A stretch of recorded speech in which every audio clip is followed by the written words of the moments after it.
कि कई लोग सोचते हैं सत्संग में रोज़ जाएं, किराया लगता है, तो ये भी एक वेस्ट ऑफ मनी है। तो उस बात पे भगवान कह रहे थे कि अगर किसी व्यक्ति को डॉक्टर जवाब भी दे दे तो भी आप उसको छोड़ नहीं दोगे। समझो कैंसर हो गई, डॉक्टर कहता है महीना 2 महीना ही चलेगा, तो आप वहाँ नहीं सोचते कि वेस्ट ऑफ मनी है। वहाँ आप पैसा लगाओगे, हालांकि पता है 2 महीने बाद मर जाएगा, फिर भी पैसा लगाओगे। लेकिन सत्संग में अगर थोड़ा बहुत किराया खर्च होता है, दूर आना जाना पड़ता है, तो वहाँ पे आपका मन ये सोचने लगता है कि वेस्ट ऑफ मनी है। एक कंपैरिजन बताया कि दुनिया में भी तो कितने खर्चे हो रहे हैं, लेकिन यहाँ मन खर्चे भी गिनता है। अगर किसी हफ्ते आपको बोलें 2 दिन 3 दिन सत्संग बाहर है, आ जाना, मन गिनती करेगा, इतना तो किराया ही लग जाएगा, 100 रुपया लग जाएगा, 200 रुपया लग जाएगा। अच्छा, पहले जो मंदिर जाते थे, रोज़ मत्था टेकते थे, व्रत नेम करते थे, खर्चे तो वहाँ भी होते थे, वो सारे खर्चे भी तो बचा दिए गए। अब अगर अपना किराया खर्च हो जाएगा तो क्या हो जाएगा? मतलब मन सत्संग के लिए एक एक बात गिनती करता है। और वैसे दुनिया में हजारों खर्चे करके आ जाएगा। भगवान का ये मतलब नहीं था कि आप उस पर पैसा नहीं लगाओ या आप किसी की केयर नहीं करो, वो ये नहीं कह रहे थे। एक कंपैरिजन करके बता रहे थे कि जहाँ बल्कि पता है कि वेस्ट ही है। अब कई बार डॉक्टर बोलता है ना, वेंटिलेटर हटा दें तो प्राणी आपका अभी गया, तो भी 8-8 दिन वेंटिलेटर पे रहने देते हो। रोज़ का कितने हज़ार लग जाता है, लाखों रुपया भी खर्च हो जाता है उस एक हफ्ते में, पड़ा मुर्दा है जबकि, पर कहते हैं ऐसे कैसे घर ले जाएं। तो फिर सत्संग के लिए गिनती क्यों करते हो? यहाँ क्यों आपको लगता है कि पैसा लग जाएगा, वेस्ट हो रहा है? वेस्ट कहाँ हो रहा है? जो आप लेके आओगे गुरु से, वो तो चीज़ ही अलग होगी। ये तो नहीं है कि वेस्ट जाता है।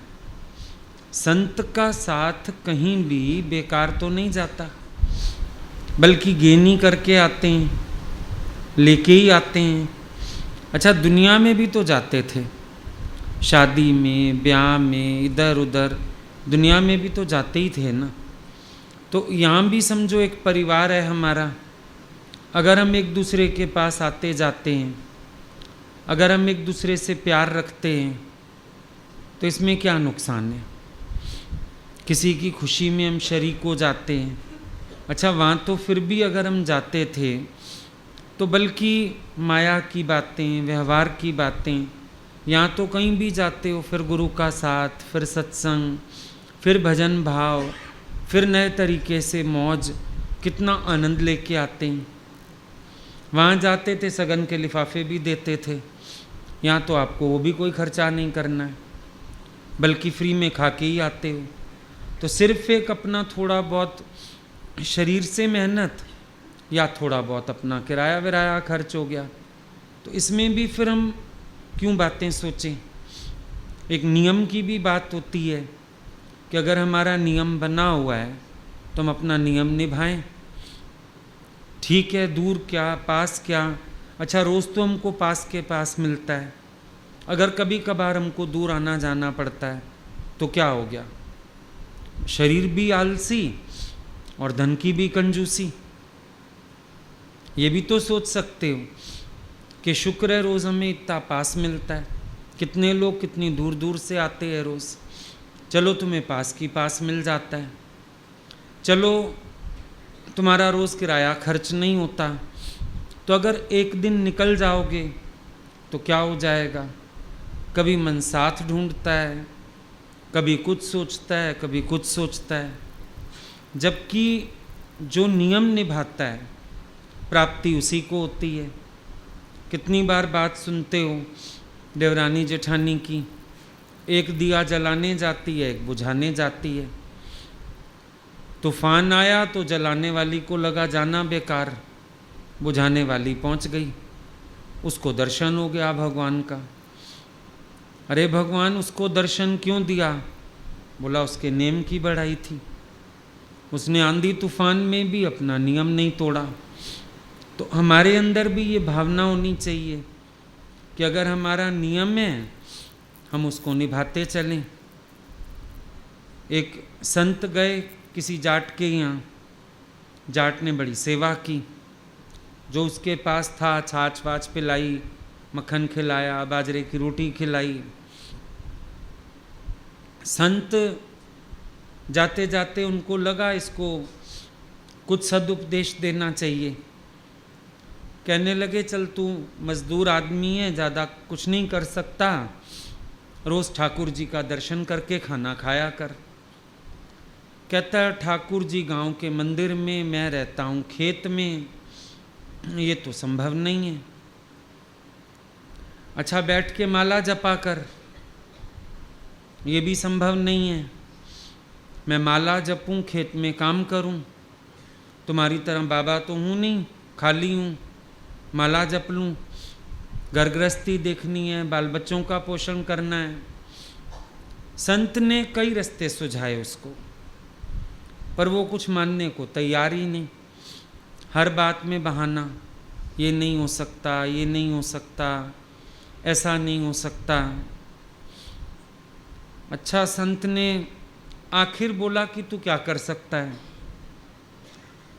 कहता है मेरे साथ वाले घर में कुमार रहता है, कहो तो उसको देख सकता हूँ। उसने टॉन्ट करी अपने तरीके से। संत ने बोला ये नियम भी चलेगा, कुमार को देखे बिना खाना मत खाइयो। बोला ठीक है। अब रोज़ अपना क्या करे, जो खेत में घर बना हुआ था छोटा सा, उसके साथ कुमार वाला था। जब उसकी बीवी का खाना खा लो, फटाफट दीवार पे उचक के चढ़ जाए, कुमार की शक्ल देख ले और खाना खा ले। कई दिन ये खेल चलता रहा। एक दिन फिर कुमार को मिट्टी लेने जाना था, वो मिट्टी लेने चला गया। अब इसको भी कहीं जाना था, तो इसको लगा खाना तो वहाँ जाके खाऊंगा, कुमार की शक्ल तो यहाँ से ही देख के जाऊं। जैसे ही ऊंचा चढ़ा, कुमार तो है नहीं। उसकी बीवी से पूछा, बोला वो तो मिट्टी खोदने गया है, आज बर्तन बनाने के लिए मिट्टी नहीं थी, वहाँ गया है। अब ये दौड़ा दौड़ा कुमार के पीछे गया। कुमार खेतों में से ही मिट्टी लेता था। उधर कुमार जब मिट्टी खोद रहा था, उसको एक हांडी मिल गई, उसमें हीरे मोती ऐसे जेवरात भरे हुए थे। अब कुमार ने सोचा कोई देख ना ले, पर अभी वो सोच ही रहा था, इतने में ये पहुंच गया। अब इसने जैसे ही देखा, कुमार को शक पड़ा, इसने देख लिया। वो घबरा सा गया, बुलाने लगा इसको, सुन सुन। नहीं नहीं बस देख लिया देख लिया। अब इसने बोला देख लिया देख लिया। कुमार को लगा इसने मेरा सामान देख लिया। कुमार इसके पीछे भागा, बोला चल आधा तेरा आधा मेरा, पर तू किसी को बताइयो मत। बंटवारा हो गया। अब इसने बात बताई कुमार को। दोनों के मन में विचार चला, अगर संत की एक बात मानने से इतना मुनाफा हो सकता है, उनके हर वचन में श्रद्धा रखने से जीवन में क्या नहीं प्राप्त हो जाएगा। उस दिन से दोनों भक्त हो गए और कहना माना संत का। बोला अब हम रोज ठाकुर जी का दर्शन करने जाएंगे, क्योंकि जाट को लगा कुमार के दर्शन से ये फायदा, गरीबी दूर हो गई, तो पता नहीं ठाकुर जी के दर्शन से तो क्या मिल जाता। तो एक भावना होती है ना अंदर की। नित्य गुरु का दर्शन भी एक नियम ले लिया हमने, भाई नित्य हमने गुरु का दर्शन करना ही है। अब हो सकता है तुम गुरु के पीछे कहीं तक भागो, तुम्हें भी मुनाफा मिले। जरूरी नहीं सांसारिक मुनाफा, वो हम बात नहीं करते, पर जो गुरु के पीछे भागेगा सिर्फ इसलिए कि मेरा तो नियम है, मैं मुंह देखे बिना खाना नहीं खाऊंगा, उसको कितना लाभ होगा। सोच के देखो, एक नियम ले लें हम कि हमको तो दर्शन चाहिए ही चाहिए, मेरे को तो नियम निभाना ही है। आज बाल बच्चों से मिलने जाते हो, रिश्तेदारी में जाते हो, क्या तब किराए खर्च नहीं होते? अच्छा, अभी शरीर बीमार हो जाए फिर कितना पैसा लग जाएगा। तो गुरु के पास दौड़ते दौड़ते तन भी स्वस्थ, मन भी स्वस्थ, सब कुछ बढ़िया हो जाता है। वो भी तो खर्चे बच ही रहे हैं। अभी समझो सत्संग नहीं आते होते, इस उम्र में क्या हालत होती, काम क्रोध क्या हालत बना चुके होते, चारपाइयाँ पकड़ ली होती, दवाइयाँ खा रहे होते। अच्छा, कभी कभी लोग यहाँ पे बोलते हैं कोई साथ आने वाला ही नहीं था। अब हॉस्पिटल जाना हो तो साथ ढूंढते हो कि सत्संगी को फ़ोन करते हो, किसी पेशेंट को फ़ोन करते हो, चल आज मिल के हॉस्पिटल चलें। नहीं है कोई साथी तो क्या हुआ, तुम निकल आओ, कौन बड़ी बात है। लेकिन अभी तक एक नियम की भी आदत नहीं पड़ी है कि एक नियम हमें रखना ही रखना है, हमें एक नियम निभाना ही निभाना है। अभी ये भी आदत नहीं पड़ी कि दर्शन तेरा जिस दिन पाऊं हर चिंता मिट जाए, दर्शन सहबा तेरा मैं वेख वेख जीवा। एक आदत पड़ जाए कि मैं तो देख के जीता हूँ, आँखां ता जीवा विसरे मर जाई। अब अपनी रिश्तेदारी में, दुनियादारी में पता नहीं कहाँ कहाँ पहुँच जाते हैं, लेकिन गुरु के पीछे कहीं जाने में मन कहेगा चल एक दिन उल्टा रेस्ट कर लूँगा, कल तो मिल ही जाएगा सत्संग। तो ऐसे व्यक्ति को तो अभी दर्शन का लाभ भी नहीं पता, नियम भी नहीं पता। गुरु नानक देव जी से एक बार पूछा था एक ने, संत के दर्शन का क्या लाभ होता है? कहते हैं वो सामने कौवा बैठा है ना, उससे पूछा क्या लाभ होता है। वो आदमी गया कौवे से, कहता है संत के दर्शन का क्या लाभ होता है? कौवा मर गया। फिर आया, बोला कौवा तो मर गया। कहते हैं गाय ने बछड़ा दिया, उससे पूछा संत के दर्शन का क्या लाभ होता है? वहां चला गया, बछड़े को पूछा संत के दर्शन का क्या लाभ होता है? बछड़ा मर गया। फिर आया, बोला तो बछड़ा भी मर गया। फलाने घर में जा, एक माँ ने बच्चे को जन्म दिया, उससे पूछा क्या लाभ होता है? कहता है ये ना हो बच्चा भी मर जाए और मेरे को जूते पड़े। बोला नहीं, वो तेरे बात का जवाब देगा। गया पूछने, बच्चे से पूछा भाई संत के दर्शन का क्या लाभ होता है? कहता है संत के दर्शन का ये लाभ है, मैं कौवे की जून में था, गुरु नानक देव जहाँ बैठे थे सामने पेड़ पे बैठा, दर्शन किया, वहाँ से मैं बछड़े की जून में आ गया, कौवे की जून से निकला, गाय के बछड़े की जून में आ गया। फिर गुरु नानक देव जी ने तेरे को भेजा, तू गुरु का दर्शन करके आया था, तेरे में ही नूर दिखा उनका। मैं मनुष्य तन में आ गया और अब मैं उनकी भक्ति करके मुक्त हो जाऊंगा। संत के दर्शन का ये लाभ है, नीच योनि से उठा के ऊंची योनि और ऊंची योनि से उठा के मुक्ति का रास्ता। संत के दर्शन का ये लाभ है। दर्शन की महिमा भी तो पता हो अंदर वाले को, अंदर वाले को दर्शन की महिमा नहीं पता, वो खाली बाहरी बातें करता रहता है। लाभ पता हो ना, संत का दर्श वड भागी पाइए। अगर तुम्हारे घरों में फंक्शंस हों, एक ही आदमी के घर 3 फंक्शन है, सगन है, कॉकटेल है, मेहंदी रात है, शादी है, रिसेप्शन है, रोज जाते नहीं जाते? गुरु के संग एक दिन भी निकलना पड़े, इधर उधर भी सत्संग रख दें, गाड़ी नहीं है, ड्राइवर नहीं है, कोई साथ आने वाला नहीं है, तो क्या हुआ? तुम टैक्सी करके नहीं आ सकते? पर तुम्हें गुरु के दर्शन की कीमत ही नहीं पता है, और चीज़ें सारी पता है, इधर जाना है, उधर जाना है, ये करना है, वो करना है। और संत मिलेगा दोबारा तुम्हें जीवन में? क्राइस्ट के पास आया आदमी, देर से आया सत्संग में। देरी से क्यों आया है? कहता है चाचा मर गया था, उसको दफनाने गया। बोला ये चाचे मामे तो बहुत मिल जाएंगे, मैं मिलूंगा रोज रोज? मैं रोज आता हूं क्या? मैं तुमको तारने आता हूं और तू मेरी कदर नहीं करता। My past is worshipped,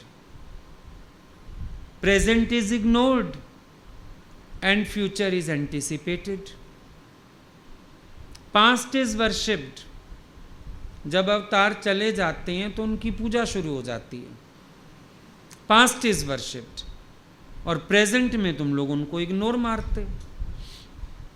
ignorance ही तो हो गई ना। उन्होंने कृपा की तुम्हारे लिए, कोई दिन नहीं छोड़ते जब सत्संग ना करें। दिन में 2-2 बार भी करते हैं। आओ तुम और अमृत पियो, आओ तुम और अमृत पियो। और तुम क्या करते हो? अवतार को इग्नोर कर देते हो। हमको तो काम है, हमको तो घर गृहस्थी है, हमको तो फलानी बात है। कितने बहाने बनाते हो। भगवान को छोड़ के माया के पीछे भागते हो। साच छोड़ झूठ संग मचे, जो छड़ना वो स्थिर कर माने, जो हो वन सो दूर पराने। जो छोड़ना है सो स्थिर कर माने, उसके पीछे भागता है। कभी भगवान के पीछे भागा? भगवान से मोहब्बत ही नहीं है कि उसके पीछे भागो।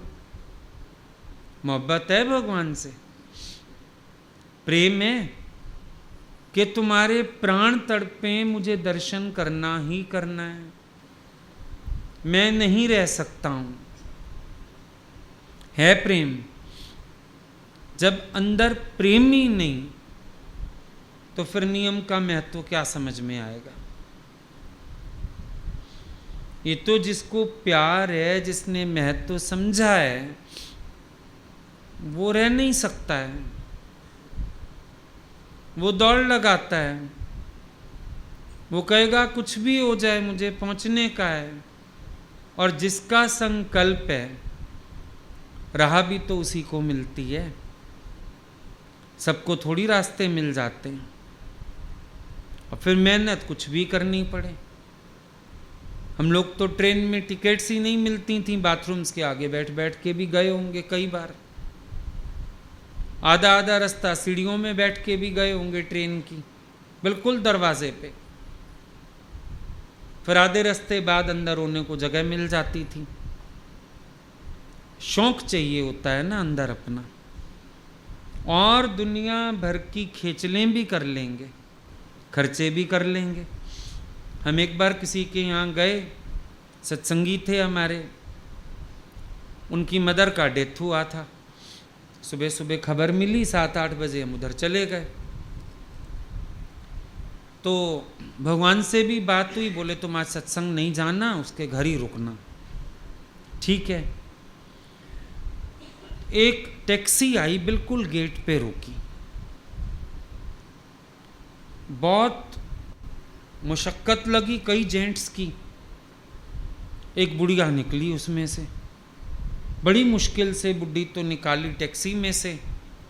फिर उसको कुर्सी पे रख के 3-4 जेंट्स ने उठाया और लेके आए जो मरी थी उसकी बहू के पास।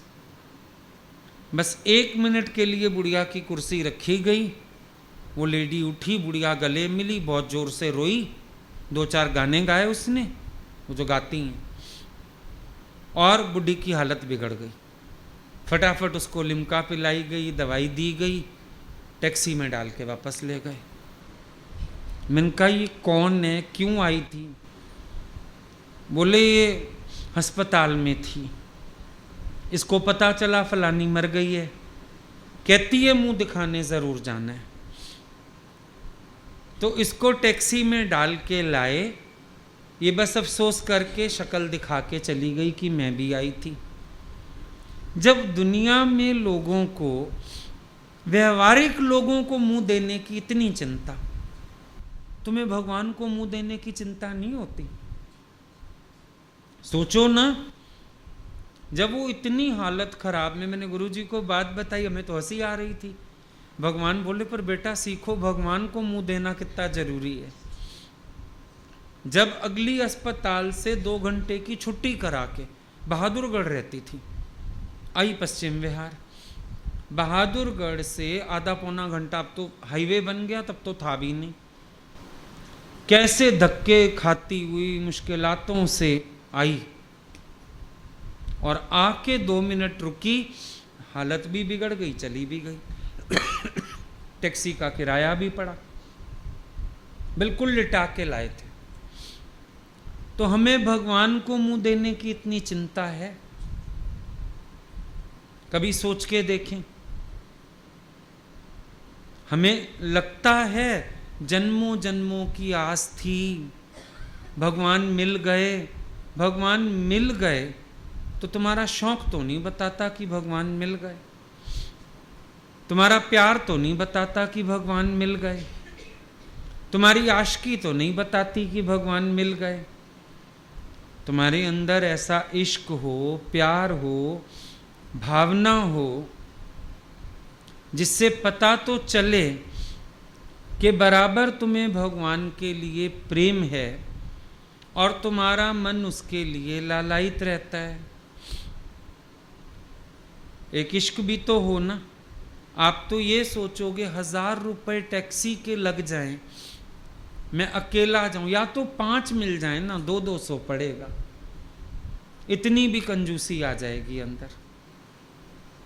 और अभी बाल बच्चों की खबर आ जाए, मम्मी मेरी सास मर गई, अभी टैक्सी करके दौड़ोगे, खाने भी दोगे, चद्दर भी डालोगे, बेटी का सूट भी दोगे, दामाद का सूट भी दोगे, पैसा नारियल कितना खर्चा हो जाएगा, वहां तो विचार नहीं चलेगा। किसी भी तरह से देखो, गुरु के लिए भाव हो, आपस में एक परिवार है इसीलिए भाव हो, किसी भी तरह से इंसान का भाव बन सकता है ना। परम सत्संग को जरूरी नहीं समझते, सोचते हैं यहाँ तो रोज होता ही है, क्या हो गया एक दिन नहीं सुनेंगे तो, सुबह तो सुना है शाम को नहीं जाएंगे तो क्या हो गया। अपने आप को फर्क पड़ना चाहिए, दूसरों को नहीं, अपने आप को फर्क पड़ना चाहिए। भगवान दिल्ली आते थे तो शुरू में 1-2 साल ऐसा नहीं था कि हमको वहाँ वो रहा लेते, जगह भी नहीं होती थी और हम भी नए नए। हम लोग 2 टाइम यहाँ से हाउस खास जाते थे, सुबह गए, सत्संग सुना, 1-1:30 बजे वहाँ से चले, 3-3:30 घर पहुँचे, 5 बजे पुनः यात्रा पे निकल जाते थे, 4:30 पौने 5, फिर चलो, फिर रात को 10 बजे तक घर आ जाओ। लेकिन महसूस होता था भगवान आए किसके लिए, हमारे लिए तो आए, वो आए हमारे लिए और हम आराम से बैठे रहें, हम घर में बैठे रहें, जाएं नहीं। ऐसा क्यों भाई?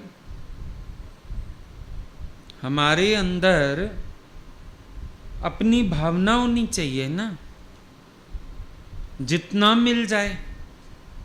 कहते हैं सेवा ना कर माया की, ना जाने कब रुला दे, सेवा कर सच्चे संत की, ना जाने कब मिला दे। क्या पता भगवान कब कृपा कर दे, कहाँ कृपा कर दे। क्या प्राप्त कर लें। और हर जगह का सत्संग अलग, मौज अलग।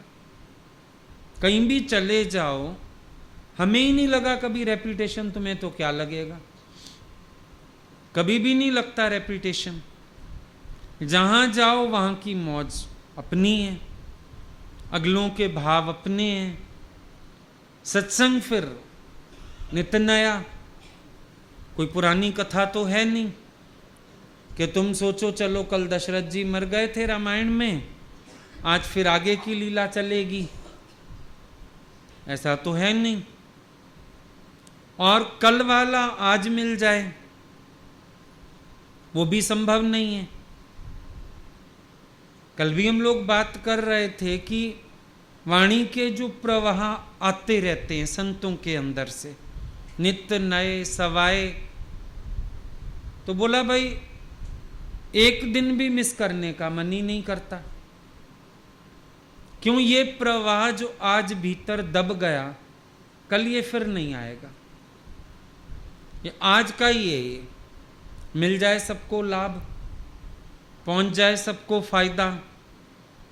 पता नहीं कौन सा वचन किसका उद्धार करने वाला हो, कौन सी लहर में स्नान करके किसका कल्याण होने वाला हो, कुछ कह नहीं सकते ना। तो जब भी कोशिश करेंगे अपना नियम भी रखने की, तब तो फायदा होगा। और फिर हम मायातीत कैसे होंगे? समझो अभी हमारे अंदर सिर्फ एक भाव है, हमने 1 घंटा जाना, 1.5 घंटा जाना, पर कहीं निकलते हो तो आधा दिन तो कम से कम जाता है भगवान के भाव में। अब गाड़ी में भी आओगे, क्या करोगे? कौन सी बातें करोगे? कैसेट चला लोगे, भजन गाओगे, सिमरन हुआ, जहाँ पहुँचे वहाँ भी 2-2.5 घंटा सिमरन हुआ, फिर लौट के आने में भी वही चर्चा में आओगे। पूरा दिन कहाँ गया? भगवान के लेखे लग गया। और तुमने कहा चलो आज सत्संग दूर है, छुट्टी कर लेता हूँ, घर बैठ जाता हूँ। उस दिन क्या हुआ? सारा दिन जड़ मुई जंग मुई। माया में मन खराब किया कि नहीं किया? वही चिंतन किए कि नहीं किए? पाप ढोए कि नहीं ढोए? मूड खराब हुई कि नहीं हुई? फिर सोचा इससे अच्छा मैं निकल जाता। पछतावा जरूर होता है बाद में। अंदर वाला अपने को ही धक बुझा देता है। वो टीचर ने देखा, क्वेश्चन पेपर बांटे, लड़का हाथ रख के ऐसे ऐसे ड्रॉ कर रहा था हाथ। टीचर ने कहा कोई डायग्राम भी नहीं आया पेपर में, तो ये क्या बना रहा है? कहता है बुझा दे रहा हूं टीचर को जिसने पेपर बनाया। आता खुद को नहीं था, टीचर को बुझा दे रहा है। पर जिस दिन तुम लोग भी पुरुषार्थ नहीं करते हो, भगवान तक नहीं आते हो, अंदर वाला बुझा देता है कि नहीं देता तुम्हें?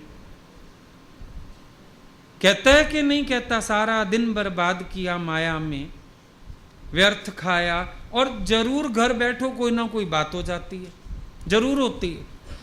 बहु अच्छी भली चल रही है, उस दिन भिड़ जाएगी और तुम बैठ के माथा ठोकोगे, चली जाती मैं इससे अच्छा। बिना मतलब लड़ाई हो गई घर बैठ के, बिना मतलब फलान होता है। भगवान भी बख्शता नहीं। कभी अनुभव करके देखना, भगवान भी बख्शता नहीं, अपनी याद दिलाता है। बेटा आज आ जाता मेरे पास तो ठीक था। कभी पाँव फिसल जाएगा, कभी चाय गिर जाएगी, कभी चोट लग जाएगी, कभी भिड़ंत हो जाएगी, कभी कोई खबर आ जाएगी। अंदर वाला इससे अच्छा चला जाता, इससे अच्छा चला जाता, पर इतना नालायक है अगली बार फिर छुट्टी कर लेता है। भाई तेरा जीवन किसके लिए? गुरु का तेरे जीवन पर इतना भी हक नहीं कि वो कहीं जाए और तुम्हें हक से कहे चलो भाई पीछे आओ तुम भी। इतना भी हक नहीं है ना गुरु का तेरे जीवन पे, तो क्या अर्पण करके बैठा है? एक वो सीता राम के पीछे 14 साल वनवास चली गई, एक तुम भगवान के भगत। अब ये लावा लैया झूम झूम के नाचोगे, लावा लैया हारा वाले, और हारा वाला कहाँ है, तू कहाँ है? हारा वाला कहाँ है, तू कहाँ था? तू बैठा बाल बच्चे पाल, तू बैठा संसार के काम कर, तुम खुश हो जाओगे। आज तो भगवान ही नहीं है शहर में, आज ये काम कर लेता हूं, आज उधर हो आता हूं, आज इधर हो आता हूं। देखो तुम्हारी वृत्ति कैसी है। तुम्हारे अंदर लगन है भगवान के पीछे जाना है मुझे। जन्म जन्म से तुमसे बंधे हैं, ये सौभाग्य हमारा, पर सौभाग्य तो दुर्भाग्य बना रखा है शौक तुम्हें? बताओ भाई, मैं भी वहां, जहां भगवान तुम वहां मैं। दुनिया में गाना गाओगे, गति जहां मैं जाती हूं वहीं चले आते हो। ये तो बताओ तुम मेरे कौन हो?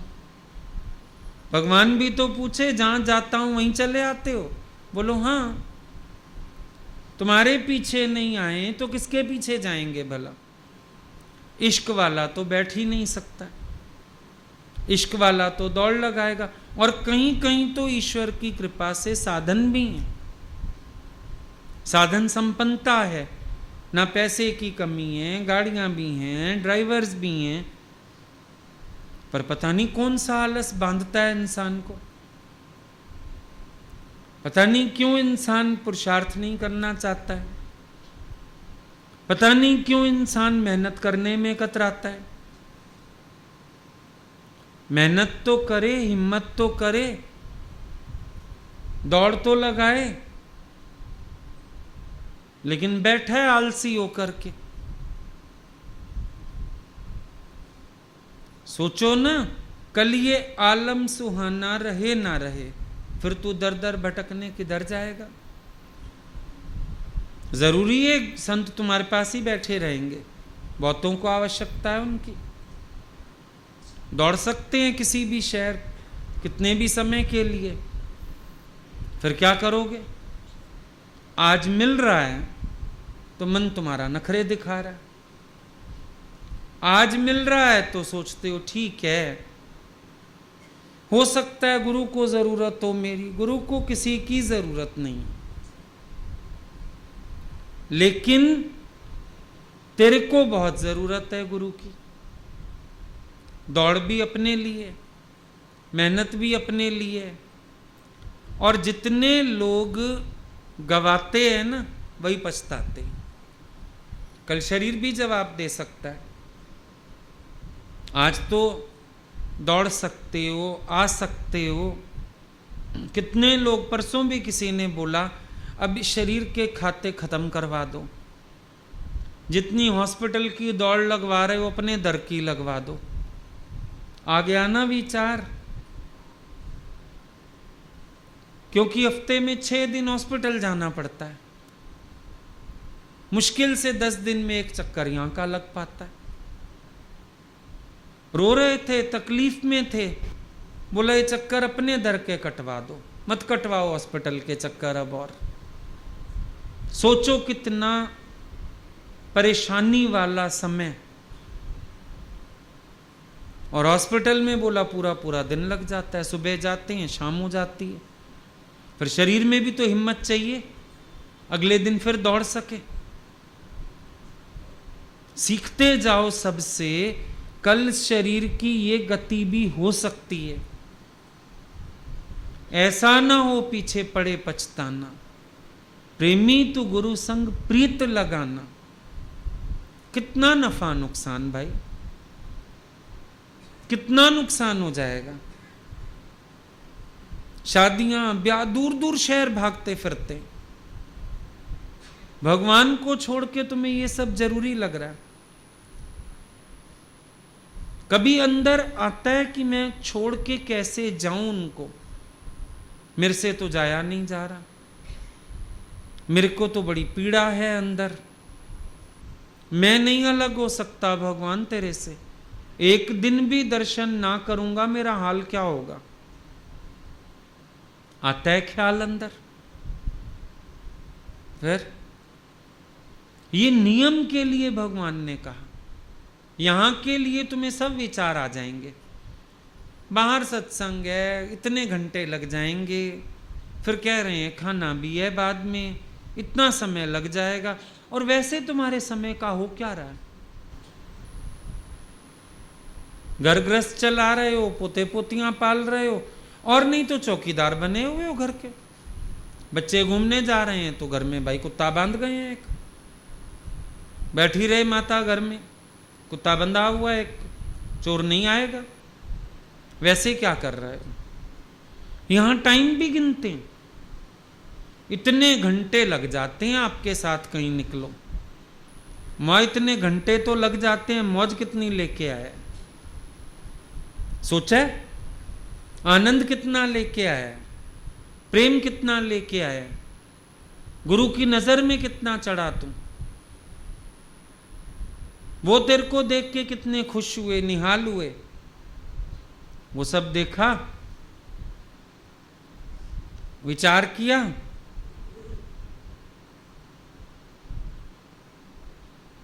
अंदर प्यार हो, भाव हो, तो समझ में आएगा नेम कैसे निभाना चाहिए। अभी अपने बच्चों के घर कुछ होता है, नहीं जाते हो शाम को सत्संग, एक टाइम आके लगेगा बड़ा एहसान कर लिया। शाम को दोबारा जाएं, रोटियां तो 3-3 टाइम खा जाते हो, 2 टाइम स्नैक्स चलते हैं, बीच में फ्रूट्स और खाते हो, और सत्संग एक टाइम सुन लिया, बहुत बड़ा काम हो गया। दूजा वक्त तुम्हें सत्संग भी हजम नहीं होता। सोच के देखो, हम लोग एक जगह सत्संग करते थे, दोनों समय एक ही जगह। लोग अपना नखरे से आते थे, कोई सुबह आ रहा है, कोई शाम आ रहा है, जो फ्री वो भी नहीं 2 टाइम। हम लोगों को अचानक एक जगह मौका लगा, अच्छे लोग दिखे, हमने एक टाइम सत्संग ही शिफ्ट कर लिया वहां। अब तड़पे सारे, फिर हमारा तो खैर जाना छूट गया, फिर जिसने संभाला उसने दूजा टाइम भी वहां खत्म कर दिया, उस एरिया से सत्संग ही खत्म हो गया, सारे घर बैठ गए।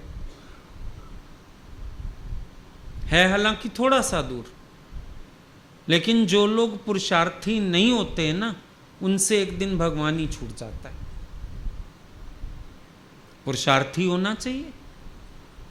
अरे क्या पता भगवान ने तुम्हें सालिमी अपने लिए रखा हुआ है, दौड़ो भागो मेहनत करो, एक दिन तो ये शरीर मिट्टी हो जाना है। आज मेरा फलाना काम, हमको इतना शौक था हारमोनियम सीखने का, हमने कहा हफ्ते में भगवान एक दिन क्लास रख लें। हारमोनियम सीखने का शौक था, एक तबला सीखने का शौक था, और वो भी सत्संग के लिए। मन करता था भगवान को हारमोनियम पे भजन गा के बताएं, उन्होंने नहीं सीखने दिया। बोले सत्संग, सत्संग छोड़ के हारमोनियम। बोलते थे मैं तेरा बाजा उठा के बाहर फेंकूंगी, मैं सुनूंगी नहीं भजन, सीख ले। बिना हारमोनियम के अच्छा लगता है मुझे, नहीं सीखने दिया। कोई काम ही नहीं करने देते थे सत्संग के सिवाय, केवल और केवल सत्संग, और आज दिन तक नहीं सीख पाए। अब बिजी इतने, टाइम ही नहीं।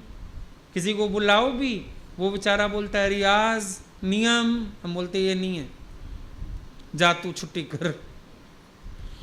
हो ही नहीं सकता, क्योंकि आज हम यहाँ हैं, कल वहाँ हैं, नियम बनता ही नहीं। और बोलता है रियाज करो बैठ के, रियाज कहाँ से करो, टाइम हो तो रियाज करो।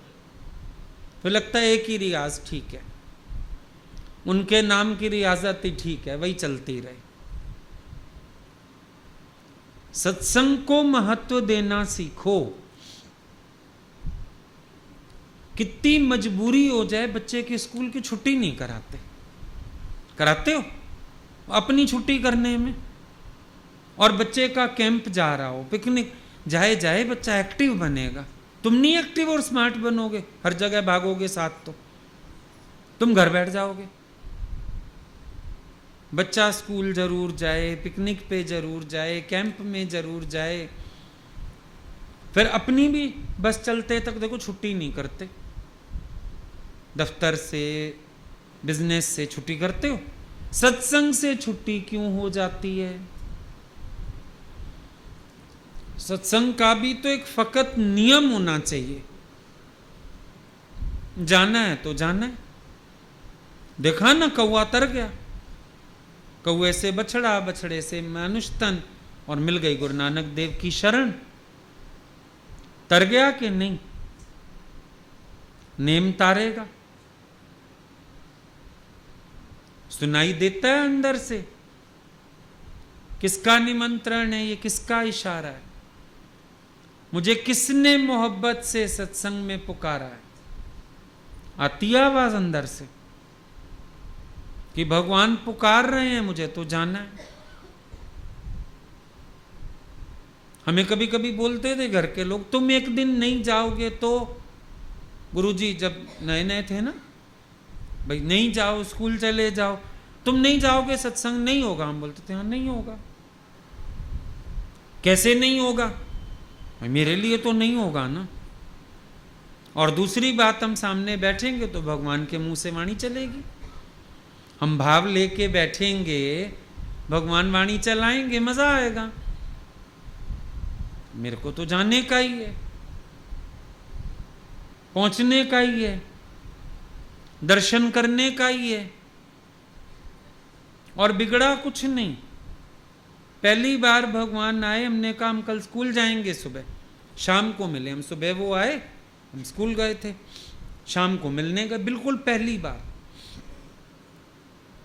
और हम जब मिलके आने लगे, अच्छा भगवान अब हम कल शाम को आएंगे, सुबह नहीं आएगा? नहीं, सुबह तो हम स्कूल जाएंगे। स्कूल बंद कर दे, उनको कह दो स्कूल बंद कर दो। अगले दिन सुबह अपना यूनिफॉर्म पहनी। ये तो था ही नहीं कि उन्होंने कहा है तो कुछ होने वाला है। स्कूल पहुंच गए, स्कूल ताला, कोई मर गया था, बोला छुट्टियां हो गई हैं तुम्हारी, स्कूल बंद करा दिया उन्होंने। जब तुम बहाना बताते हो ना, हम समझ जाते हैं तुम झूठे हो। भगवान तो रास्ता बनाता है। तुम्हारा इतना प्यार तो हो गुरु की खातिर मुझे कहीं जाने का है। वो पहुंच रहे हैं, मैं ना पहुंचूं, ऐसे कैसे? समधी कहीं पहुंच रहे हो, तुम ना पहुंचो। तुम्हारे किसी रिश्तेदार के यहाँ फंक्शन हो, समधियों का मैसेज आ जाए हम पहुंच रहे हैं, नहीं जाना पड़ेगा, पहले तो सोचा था ना जाऊं, पर समधी आ रहे हैं। तेरा भगवान कहीं जा रहा है और तुम्हें उनकी भी केयर नहीं है कि मेरे को उनके कारण पहुंचना है, जाना है। अपना परिवार भी ना लगा तुम्हें। सोचो क्या करते हो। इतने साल बैठ के तुम अभी गुरु को अपना भी नहीं पाए। वो पहुंच रहे हैं, मेरा पहुंचना तो बहुत जरूरी है। ये कैसे हो सकता है वो पहुंच जाए, मैं ना पहुंचूं? हम लोगों को तो ये टेंशन हो जाती थी, भगवान क्या सोचेंगे हम नहीं आए। चाहे वो कुछ ना सोचते हैं, पर अपने आप को पता नहीं क्यों लगता था उनको बुरा लगेगा हम नहीं जाएंगे तो, उन्हें अच्छा नहीं लगेगा। मुझे तो हर जगह पहुंचने का भाव होता था, तैयार श्यार होके पहुंच जाते थे हर जगह। उनकी भी शोभा, अपनी भी शोभा। बल्कि एक बार शादी में गए थे गुरुजी के साथ प्रतापगढ़, जो मजाक उड़ता था गुरुजी का और हमारा। हम अच्छी अच्छी ड्रेसेस ले गए, सर्दियां थी, सिल्क के सूट वूट और अच्छी शॉलें वगैरह सब। भाई गुरुजी के साथ जा रहे शादी में, और ये भी नहीं पता था कि वो इतना छोटा सा कस्बा है। गुरुजी भी अच्छी ड्रेसेस लेके चले थे, सारा दिन मजाक उड़ाते थे। ये दोनों जने सारा दिन सजे रहते हैं, अप टू डेट रहते हैं। बाकी सब साधारण कपड़े लेके चले, पर हमें लगता था हम भगवान के साथ जा रहे हैं। जो बेस्ट ड्रेसेस होती थी वो चुन चुन के ले जाते थे। अच्छे से अच्छा पहने, अच्छे से अच्छी जुत्ती पहने, अच्छे से अच्छी चप्पल पहने, अच्छे से अच्छी शॉल पहने, और वो भी मज़ा करते थे। जैसे ही दूर से आते देखते थे ऐसे ऐसे करते थे, बहुत अच्छा लग रहा है, और मज़ा आता था।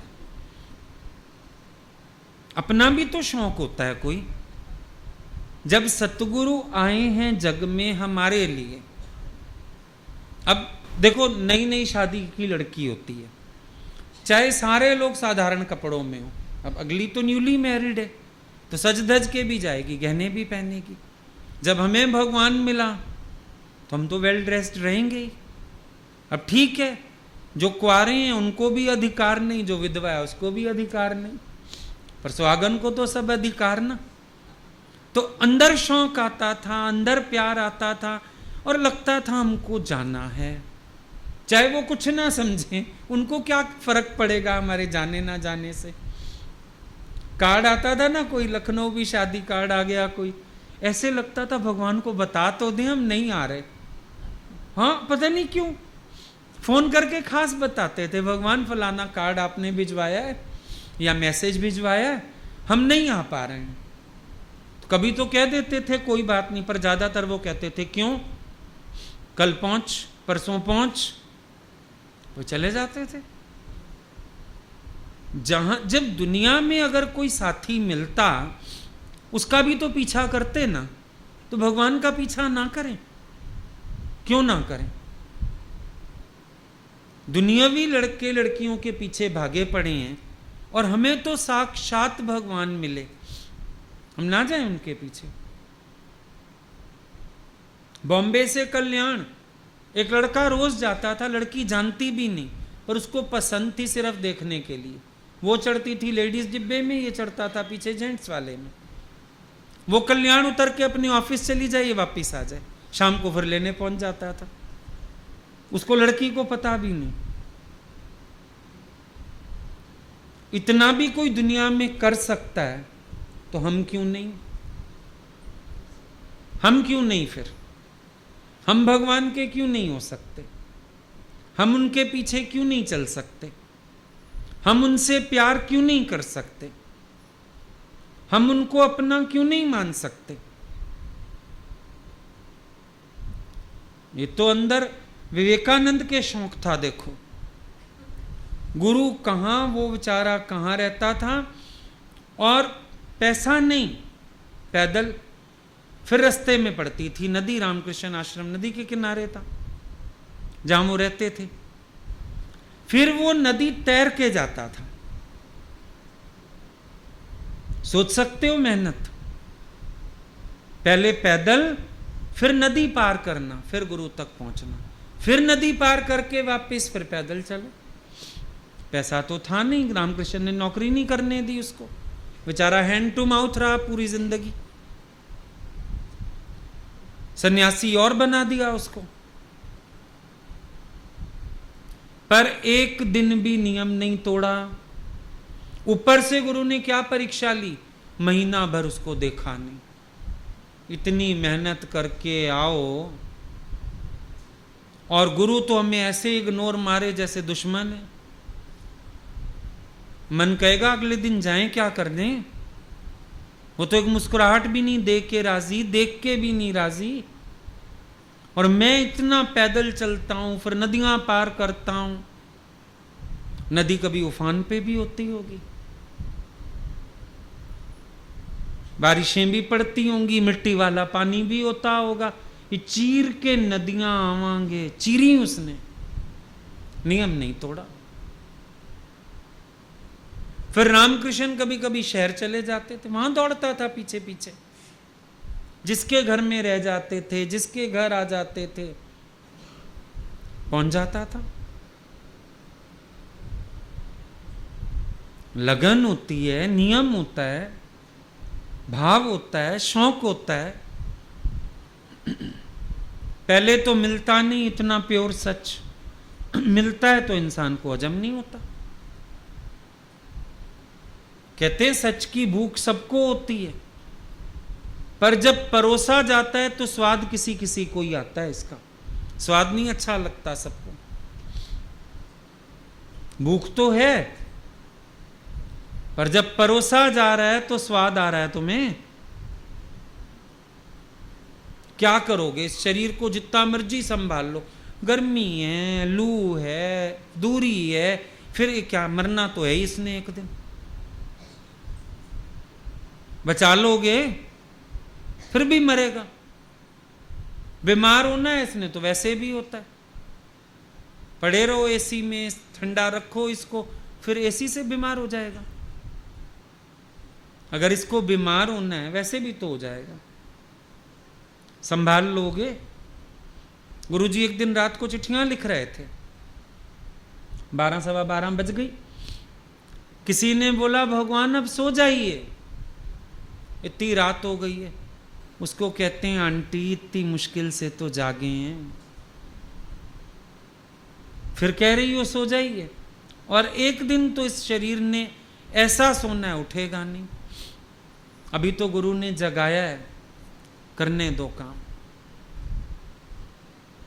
सीखी है गुरु से, ये वाली भावनाएं सीखी हैं, ये वाली फीलिंग्स रखी हैं मन में। मसा तो गुरु ने चेतन किया जड़ से, फिर जड़ होके बैठ जाते।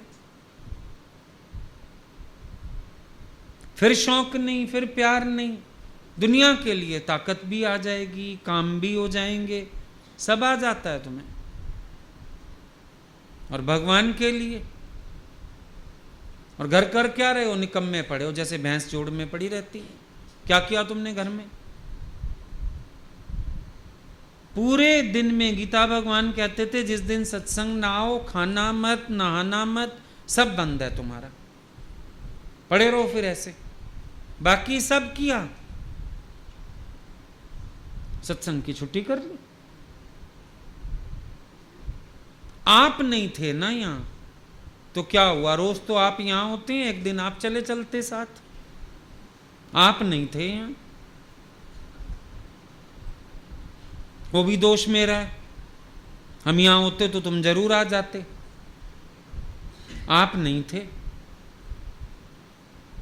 तो जहां आप थे तुम वहां वैसे 2 दिन हम कहीं चले जाए ना, आप बता के भी नहीं जाते, लेके भी नहीं जाते। और जिस दिन अनाउंस करता हूं चलो, उस दिन क्यों नहीं चलते?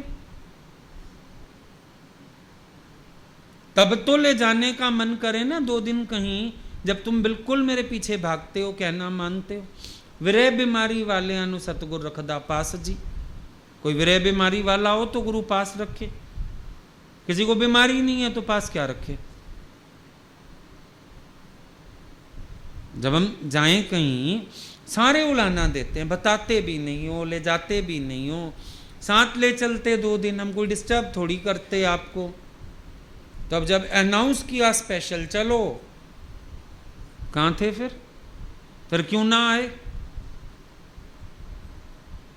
मतलब सत्संग के लिए कहीं नहीं निकलना तुम्हें, घूमने फिरने के लिए होशियार हो, कहीं और ले चलें तो चल पड़ते। हमारी तो आउटिंग भी सत्संग में, कितना आनंद लेते हैं। कल भी वहां कितना मौज हुई, कितनी मौज हुई। फिर हमारी तो आउटिंग भी यही है। सत्संग का भी स्वाद लिया, भजन की महफिल का भी मजा लिया, मिलके बैठ के प्रसाद भी खाया, आ गए। मन्ना मौज बड़ी हरि नाम अंदर। कभी सोचो कोई संत इतनी मौज लगा भी नहीं सकते, खुद ही थक जाएंगे वो। सुबह इधर शाम उधर, फिर बैठो, फिर खिलाओ, फिर सबको प्यार करो।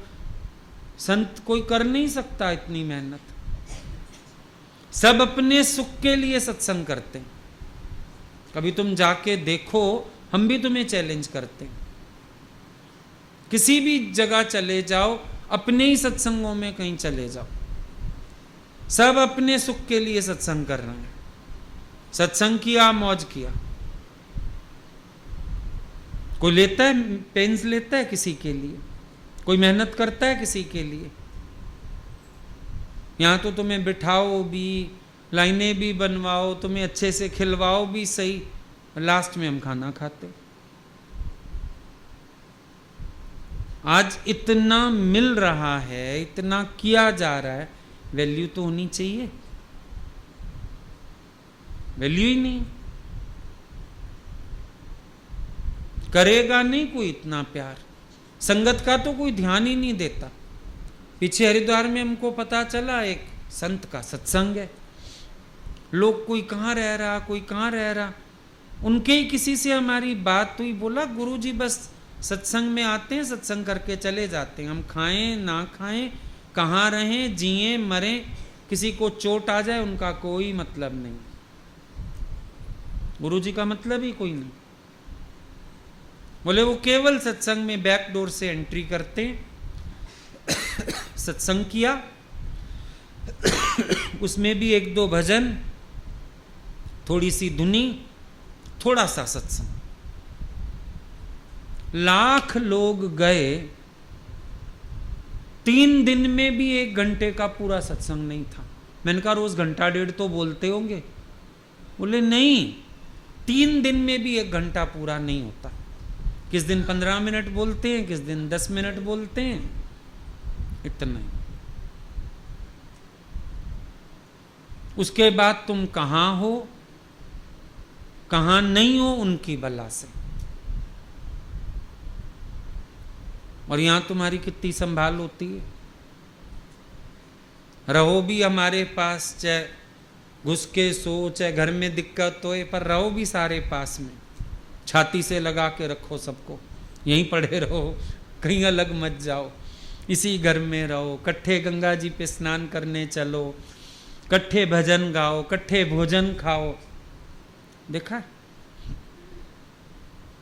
परवाह नहीं करता कोई, लेकिन हम लोगों की पालना होती है। सतगुरु सिख की करें प्रतिपाल, सेवक पर गुरु सदाई दयाल। तो हमारे अंदर भी तो वैल्यू होनी चाहिए गुरु की, हम भी तो नियम निभाएं, हम भी तो अंदर प्रेम रखें, हमारे अंदर भी तो ऐसा आकर्षण पैदा हो।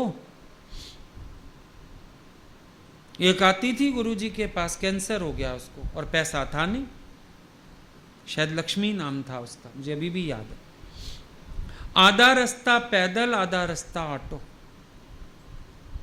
पर मरते वाले दिन तक सत्संग में थी। जिसको कीमत पड़ गई, कीमोथेरेपियां चलती थी, पर कहती थी सत्संग नहीं आऊंगी तो और वीक हो जाऊंगी, और पैसा इतना था नहीं कि पूरा रास्ता ऑटो अफोर्ड करे। हाँ, ऑटो भी नहीं, बस पे आती थी, आधा रास्ता बस, आधा